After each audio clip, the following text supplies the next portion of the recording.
दर्शकों, हरिओम, जय श्री राम। आशा करता हूं कि आप सब अपने अपने स्थान पर कुशल मंगल होंगे। आज आप बहुत ही महत्वपूर्ण विषय आपके सामने लेके आया हूं, गज केसरी योग। इसके बारे में सुना तो बहुत होगा, क्योंकि जो ज्योतिष में रुचि रखते हैं ये इस योग के बारे में अक्सर चर्चा करते हैं। गज केसरी योग, फलां की कुंडली में गज केसरी योग है। तो दर्शकों, सबसे पहले थोड़ा मैं अपना परिचय दे दूं।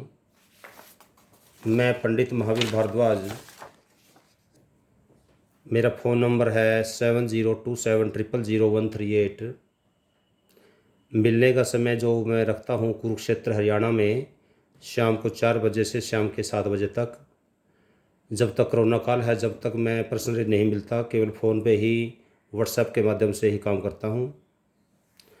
जो घर बैठे अपनी कुंडली दिखवाना चाहते हैं, इसी नंबर पर अपना date of birth, time, place और क्वेश्चन लिख करके इस नंबर पर व्हाट्सएप कर दें। व्हाट्सएप के माध्यम से आपको बाद में कॉलिंग के माध्यम से या व्हाट्सएप के माध्यम से आपकी समस्या का निवारण किया जाएगा।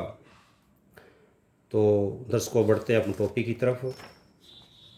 आज हम कर रहे हैं गज केसरी योग। बहुत ही महत्वपूर्ण योग है। देखो, गज केसरी योग का जो संबंध है वो होता है गुरु से। और गुरु और चंद्र का उसमें संबंध होता है। जैसे चंद्र मान ले यहाँ पर है, सपोज करो, तो चंद्र के साथ यहाँ गुरु भी हो, गुरु यहाँ हो, गुरु यहाँ हो, या गुरु यहाँ हो। हम ये कहेंगे कि चंद्र से, ध्यान देना एक बार, चंद्र से पहला, चौथा, सातवां और 11वां जो होगा वो गुरु होना चाहिए। पहला पहला कैसे, मान ले उदाहरण के लिए ये जैसे एक घर है, घर नंबर 1 होता है। ये राशि यहाँ से कुछ भी लिखी हो, घर नंबर 1, 2, 3, 4, 5, 6, 7, 8, 9, 10, 11 एंड 12। तो इसका मतलब क्या हुआ, जैसे पहले से चौथा, सॉरी यहाँ 10वां आएगा, यहाँ 10 आएगी, 11 नहीं 10 है यहाँ पर। सपोज चंद्र यहाँ पर है, या चंद्र से पहले, चंद्र पहले का मतलब है चंद्र के साथ। इसको पहला चंद्र को जब गिनते हैं तो इसको एक मानते हैं। जब गिनना स्टार्ट करते हैं तो इसको एक मान करके गिनेंगे। ये 1 है, ये 2 है, ये 3 है, ये 4 है। या तो चंद्र के साथ बैठा हो, या चंद्र से चौथे घर में हो, आगे चौथे के बाद 7वें घर में, 4 के बाद 5, 6, 7 यहाँ पर हो, या 10वें घर में 7, 8, 9, 10 यहाँ पर हो। तो कहने का मतलब है, ये जो 4 है ना, 4 चतुर्भुज बीच वाले, इसको हम बोलते हैं केंद्र। क्या बोलते हैं इसको हम? केंद्र। तो सिंपल सी एक साधारण भाषा में बात करूँ मैं, तो केंद्र के अंदर, केंद्र में क्या हो? चंद्र हो और साथ में गुरु हो। चंद्र गुरु यदि केंद्र में हो, इकट्ठे भी हो सकते हैं। चंद्र से गुरु चौथा भी हो सकता है, चंद्र से गुरु 7वां हो सकता है, चंद्र से गुरु 10वां भी हो सकता है, 7वां भी हो सकता है, 10वां भी हो सकता है। ठीक है। ऐसे चंद्र सपोज यहाँ बैठा होता, तो यहाँ से गुरु इसके साथ भी हो सकता है, ये चौथा बनेगा। यहाँ से स्टोर करेंगे तो ये चौथा बनेगा, 1, 2, 3, 4। ये चौथा बनेगा, ये 7वां बनेगा। ठीक है, ये 10वां बनेगा। चंद्र यहाँ बैठा हो, सपोज करो चंद्र यहाँ बैठा हो, तो चंद्रमा से, ठीक है, चंद्र से, यहाँ घर की बात नहीं करी मैंने, ये चंद्रमा से बोला मैंने, ये ध्यान देना। मान ले चंद्र यहाँ बैठा हो, तो क्या होगा? चंद्र नंबर 1, नंबर 2, नंबर 3, नंबर 4, तो यहाँ गुरु है। देखो 4 नंबर, चौथा यहाँ से, 5, 6, 7, 7वें घर में गुरु है, 8, 8, 9, 10, 10वें घर में फिर गुरु है। तो कहने का मतलब ये है कि केंद्रों में, चारों केंद्रों में से चंद्र और गुरु कहीं पर भी बैठे हों, गुरु भी हो चंद्र भी हो, इकट्ठे बैठे हों या अलग अलग बैठे हों, तो वो गज केसरी योग होता है। अब थोड़ा सा इसमें भी पार्ट आ जाते हैं कि प्रबल गज केसरी, मध्यम गज केसरी और सामान्य गज केसरी, 3 भागों में इसको डिवाइड करते हैं। एक तो प्रबल, एक मध्यम और एक निमन। प्रबल गज केसरी की योग कब होगा, ध्यान से देना, आप देखना आपने, ये प्रबल गज केसरी कब ये होता है, जब बुध और शुक्र, बुध और शुक्र की जो दृष्टि है वो चंद्र पर पड़े। जहाँ भी चंद्र होगा, चंद्रमा से सातवें घर में बुध और शुक्र हों। अब बुध शुक्र होना पर्याप्त नहीं है, एक तो बुध शुक्र अस्त नहीं होने चाहिए, और दूसरा है कि बुध और शुक्र में कोई भी नीच का नहीं होना चाहिए। अब ये कैसे पता लगाओगे आप, देखो, यदि जैसे बुध है, बुध छठी राशि में उसका होता है, 12वीं राशि में नीच का होता है। शुक्र उल्टा होता है, 12वीं राशि में उसका होता है, छठी राशि में नीच का होता है। जब दोनों इकट्ठे होंगे तो छठी 12वीं में से होंगे तो एक उसका हो जाएगा, एक नीच का हो जाएगा। कहने मतलब यह है कि छठी 12वीं में तो होने ही नहीं चाहिए, क्योंकि छठी 12वीं में होंगे, एक उसका होगा तो एक नीच का होगा, तो बात बनेगी नहीं। तो प्रबल के लिए क्या है कि ये ना तो क्या होने चाहिए, अपने नीच राशि में नहीं होने चाहिए, अर्थात नीच राशि के लिए 6-12 में नहीं होने चाहिए, क्योंकि 6-12 में होंगे तो एक उच्च होगा, एक नीच होगा। उसके बाद अगला है कि अस्त नहीं होने चाहिए। क्या नहीं चाहिए, अस्त भी नहीं होना चाहिए, अर्थात अस्त अस्त कब होंगे, जब सूर्य के पास बैठे हो और इनकी जो डिग्री है सूर्य के नज़दीक हो।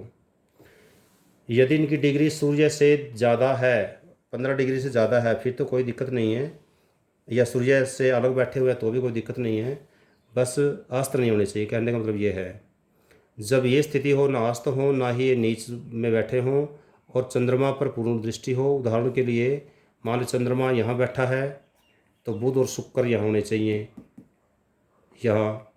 यदि चंद्रमा यहाँ बैठा है तो बुध शुक्र यहाँ बैठने चाहिए।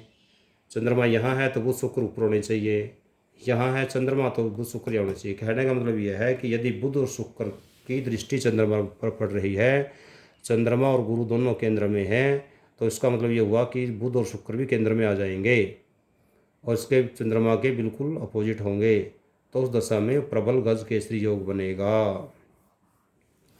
अब इसका रिजल्ट क्या रहेगा बाद में पढ़ेंगे, एक बार थोड़ा तीनों के बारे में बता देता हूँ। मध्यम गज केसरी योग कौन सा होता है, जब चंद्रमा की और गुरु की युति बनती हो, चंद्र और गुरु की, जैसे मैंने बताया, ये जो स्टार्टिंग में बताया था, चंद्र और गुरु की, बुध और शुक्र की दृष्टि का साथ ना मिले, केवल चंद्र और गुरु के आधार पर ही गज केसरी योग बने, जिसमें बुध शुक्र का साथ या उनकी युति या इनका दृष्टि ना हो, तो वो हो गया मध्यम गज केसरी योग।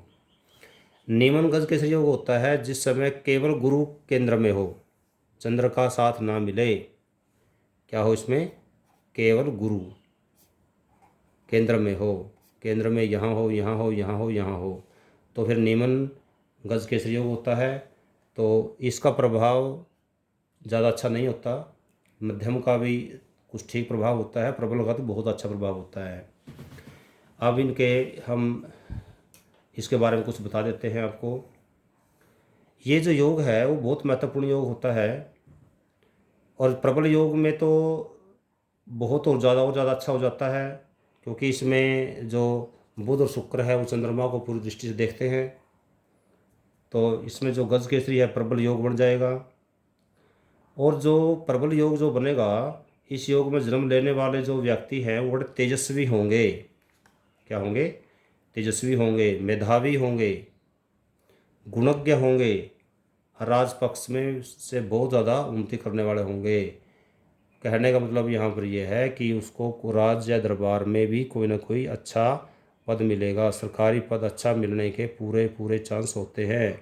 जिनकी कुंडली में प्रबल गज केसरी योग है उनको एक अच्छा पद मिलने की, मतलब बहुत अच्छे लेवल का पद मिलने की उम्मीद होती है। ऐसे व्यक्ति जो भी काम करेगा हर क्षेत्र में उन्नति करेगा। ऐसे व्यक्ति जीवन में उस स्थिति प्राप्त करेगा, चाहे कोई भी क्षेत्र लगाओ, पूर्ण सुख मिलता है ऐसे व्यक्ति को। यहाँ तक कि कई बार ऐसा भी देखा गया है कि मृत्यु के बाद भी तो अपनी यश इधर छोड़ देता है जातक कि मृत्यु के बाद भी लोग उसे याद करते हैं।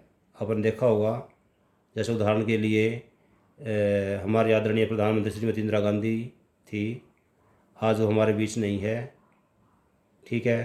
तो उसके बावजूद भी उन्होंने जो काम किए भी, जैसे पाकिस्तान के 2 टुकड़े करवाए, बांग्लादेश अलग बनवाया, तो लोग आज भी उसकी ख्याति को याद करते हैं, यश को याद करते हैं।